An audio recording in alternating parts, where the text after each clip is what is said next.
Ben, pois cando chegas aos arquivos tendo en mente a idea de traballar a historia de disidencia sexual, o primeiro que atopas é que non hai absolutamente ningún tipo de indexación nin está presente esta perspectiva na catalogación de fontes.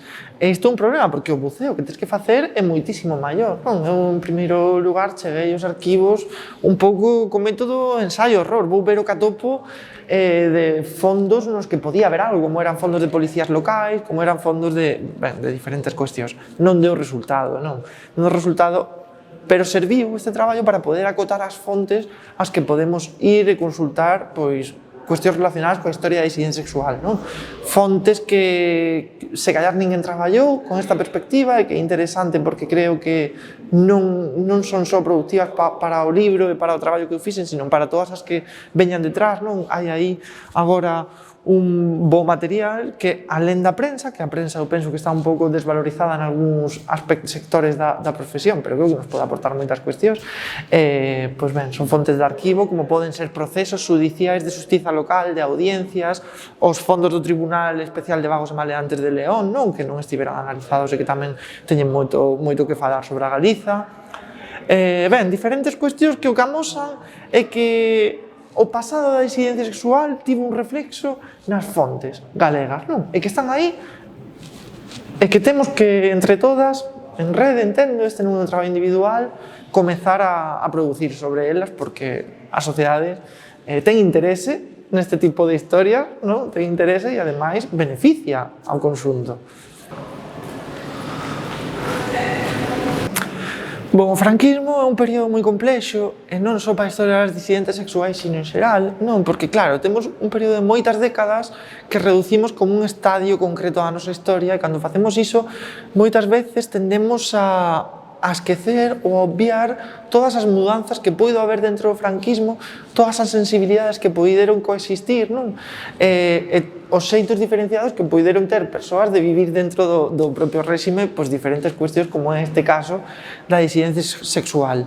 No franquismo non existiu unha lei específica para perseguir a homosexualidade até mediados dos anos 50, que foi a reforma da Lei de Vagos e Maleantes da Segunda República, concretamente do ano 33. Agora ben, significa isto que non existiu unha persecución contra as disidentes sexuais en todos os momentos anteriores?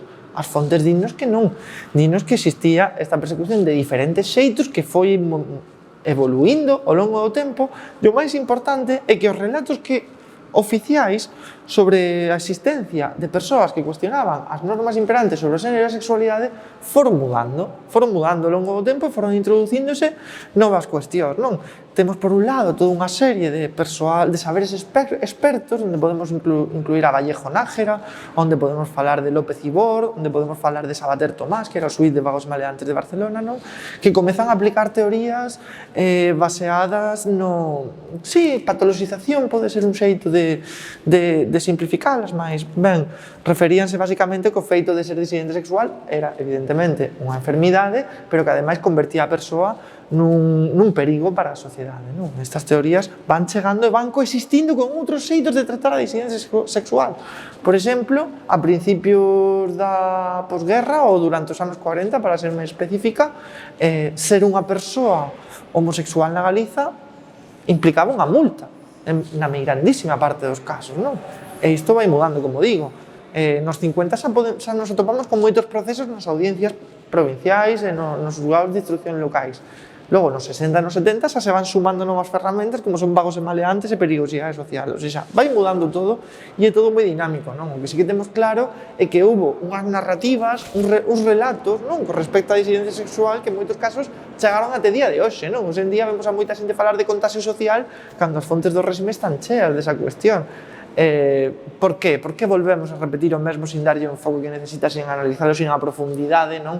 E sin o peso do que supuso na nosa historia? Porque non hai memoria, porque esquecemos este tipo de cuestións e, polo tanto, perdemos a posibilidade de aprender sobre o pasado, non? Nos últimos anos eu penso que tanto no Estado español como nomeadamente no mundo anglosaxón, en países como Reino Unido, Estados Unidos, tamén Alemania, está a haber unha valorización da memoria da disidencia sexual como parte das memorias colectivas que se teñen que rescatar e que se teñen que disponibilizar para construirmos tamén unha cidadanía democrática máis ampla, non? E que chega a máis xente e que minimiza as exclusións que en moitos casos estiveron e están presentes nas construccións sobre o pasado que ao final circulan pola nosa sociedade. A que me refiro con isto? A disidencia sexual, hai moita xente que ainda pensa que é unha cuestión propia exclusiva do presente, non? E isto acontece justamente porque nos relatos que nos chegan do pasado, nas exclusións que existen, a disidencia sexual, até día de hoxe, tivo moi poucos ocos, quero dicir, imos pola rúa, observamos nomes de rúas, de prazas, moitos produtos culturais que case nunca fan mención a que no noso pasado existiron persoas que viviron vidas ao marxe da norma sexual imposta, non? E que ao final son importantes como referentes de memoria LGTB, ou memoria de disidencia sexual. No Reino Unido teñen isto moi presente dende moitos anos e hai todo un impulso cultural por valorizar isto, por leválo á sociedade, porque as investigacións que se fan no eido académico non fiquen na academia, non? Temos, por exemplo, un festival anual que se chama o LGTB History Month, que basease basicamente niso, en crear espazos onde tanto persoas académicas como persoas activistas como o público en xeral dialoguen ao redor da memoria de disidencia sexual. Temos tamén espazos na BBC, temos tamén en outros países como Alemania tamén LGTB History Month, temos tamén, incluso en Estados Unidos, moitas institucións dedicadas exclusivamente a rescatar este tipo de memorias, e ao final é un impulso social de moita xente que pensa, como se dixen, e sinto a redundancia, que a memoria LGTB ten que facer parte da construción dunha cidadanía democrática.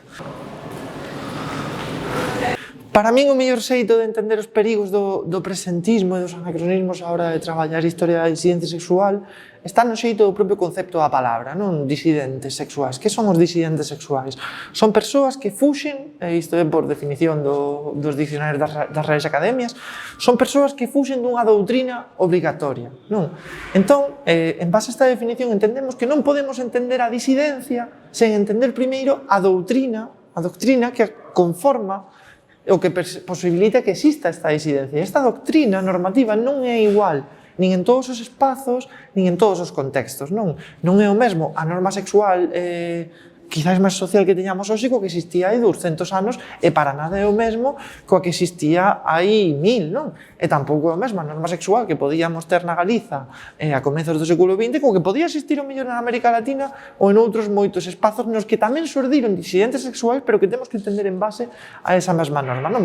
Moitas veces, por unha falla, por unha necesidade de memoria, eu penso, por unha necesidade política actual, facemos descontextualizacións porque teñen moito potencial, non? É moi potente o mellor a nivel dun discurso político dicir que o trans sempre existiu e que, polo tanto, iso legitima que teña que ter dereitos. É certo que o trans sempre existiu se entendemos coa idea de transitar esta norma sexual imperante da que falo, non? Pero non é o mesmo unha persoa trans de hoxe que co que podía ser o mellor algunha das historias que aparecen na defunción dos sexos e que rapidamente podemos establecer este tipo de paralelismo. Agora ben, que non sexa o mesmo non significa que non existan estes paralelismos e que xa sean importantes para o colectivo, non? Pero ben, o que demostran ao final as fontes e o que se traballou ata a día de hoxe é que no traballo co pasado da disidencia sexual o primeiro paso é desesencializar. Non podemos entender que as identidades e as orientacións son unha cousa esencial que sempre estivo do mesmo xeito sin transmutarse no ser humano, non? E non preguntarlle tanto as historias que atopamos no pasado que eran en base aos nosos parámetros actuais, por exemplo, dice Marcela, deixar de darlle voltas a ver se eran lésbicas ou se unha delas era trans, porque non lles podemos preguntar e porque non contaban cos esquemas dialécticos que temos hoxe para explicar iso, pero sí entender como o seu presente configurou as súas vidas. Non, iso é o importante realmente que podemos sacar de aí. Como o presente, como o contexto, como as normas sociais configuraron as vidas daquelas que fuxían destas normas sociais. Como iso se transformou ao longo do tempo e como chegou até hoxe, non? Polo tanto, entendendo esa historia, como podemos transformalo tamén a día de hoxe. Non estou dicindo, co feito de evitar os presentismos, que o presente non xoga un papel nesta tarefa, pois o papel para min casi máis importante, non, de todos. investigación que fixemos sobre a participación de mulleres nas candidaturas das primeiras eleccións locais despois da morte do dictador, non? Do ano 79, o que observamos foi que, sí, había unha participación de mulleres, pero esta participación era diferente dependendo do partido, non? O que se fixo foi un análise das candidaturas como tal, e non tanto os resultados, sino das candidaturas para observar a política que os partidos tiñan a hora de presentar ou non mulleres, non? Pareceu importante tamén coller esta perspectiva, porque en moitos casos falamos deste tipo de cuestións só facendo mención aos resultados electorais, ao número de mulleres que saíu elexida polo tanto e que tivo representación nas institucións. Pero o enfoque era diferente, o enfoque era sobre os partidos, porque o que interesaba saber era cal era a actitude dos partidos a hora de presentarlas, non? Ben, nestas primeiras eleccións realmente o feminismo era unha cuestión que calara moi pouco. Estaba nos discursos de moitos partidos, Ollo porque o PCE mesmo dende o 75 xa se autodenominaba, non? Un partido das mulleres, non me acordo se exactamente así. Pero logo non había unha práctica real a hora de valorizar, non, a igualdade nas candidaturas. E isto é algo que chegou despois e que chegou durante os 80, que tiveron moito peso aí pois, as secretarías da muller dos diferentes partidos, non? E que foi un proceso, eu creo, social e xeral máis amplo. Eu penso que os medios de comunicación mudaron moito o chip a hora de falar de diversidade sexual. Eu lembro-me hai 10 anos o mellor, cando calquer xornal falaba dunha muller trans, casi sempre trataban masculino, non? A día de hoxe iso xa non se atopa, por sorte se respectan os pronomes, non? E hai un maior respecto conforme as realidades que traballan. Agora ben, aínda lles fallan moitísimo, non tanto a nivel de linguaxe, non? Sino a nivel de entender que o colectivo LGTB en xeral, e nomeadamente o colectivo trans, ben, non somos colectivos menores de idade que non teñamos a capacidade de falar e de explicar as nosas realidades, non? A que me refiro con isto? A que, por exemplo, na actualidade temos moitísimos debates sobre cuestións como a lei trans, nas que as persoas trans ou os colectivos trans casi nunca son convidados a falar, non? Non estou dicindo con isto que sexan únicamente as persoas que experimentan unha vivencias que poden falar desa cuestión. Non serei eu a que diga iso, pero sí que penso que hai unha minoría de idade social para certas realidades que non se trascendeu todavía e que os medios de comunicación teñen moito que traballar para que iso aconteza, non? E xa estamos en tempos, son chegados. Para min, unha das chaves de que a profesión, de que a nosa profesión saia dos estantes das bibliotecas académicas e chega máis xente, está na linguaxe que empregamos, tanto na nosa produción como a hora de comunicar despois co público, non?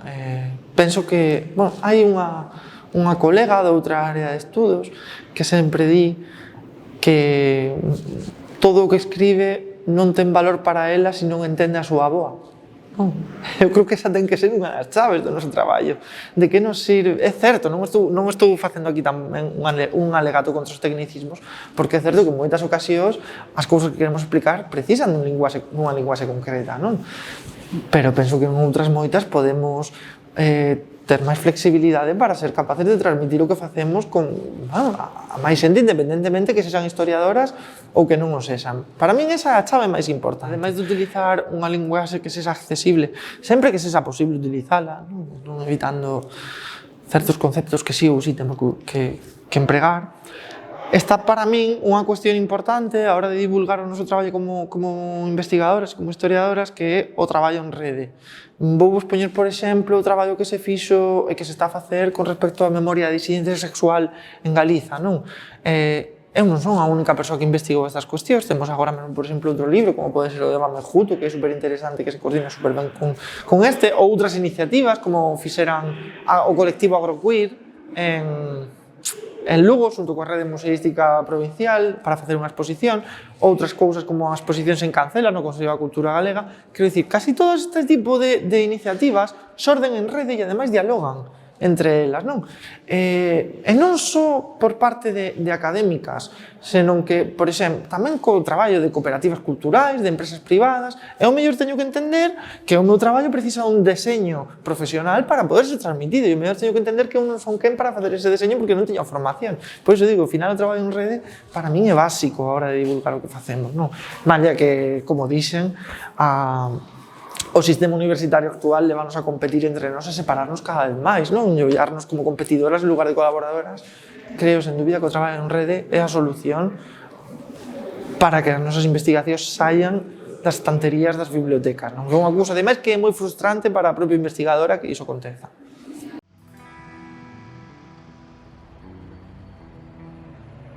Así de público temos. E ora, nesta universidade hai un máster de xénero. Vale, e ora conto vos. Ten 40 plazas. Este ano están as 40 cubertas. Ni un solo home. Facer algunha brincadeira na clase dicía que o precedente máis directo de Luar, do programa de Gallos, etc., eran os coros de danzas da sección feminina. E había quen se botaba as mãos á cabeza, e digo, non, a lectura da pluralidade que existe aí, da etnicidade, do folclore, é exactamente a mesma. A persoa investigadora vai completamente atentas e depende da boa vontade do persoal dos arquivos, que afortunadamente adoita ser espectacular, pero creo que non deberíamos depender desta boa vontade, non? Decías que non bebías viño e eu vencho vin beber. Ou as mulleres, cando van á taberna, levan o sarro escondido debaixo do mantelo, non? Hai cantigas que expresan esta realidade da discriminación tremenda de algo tan importante como era o viño.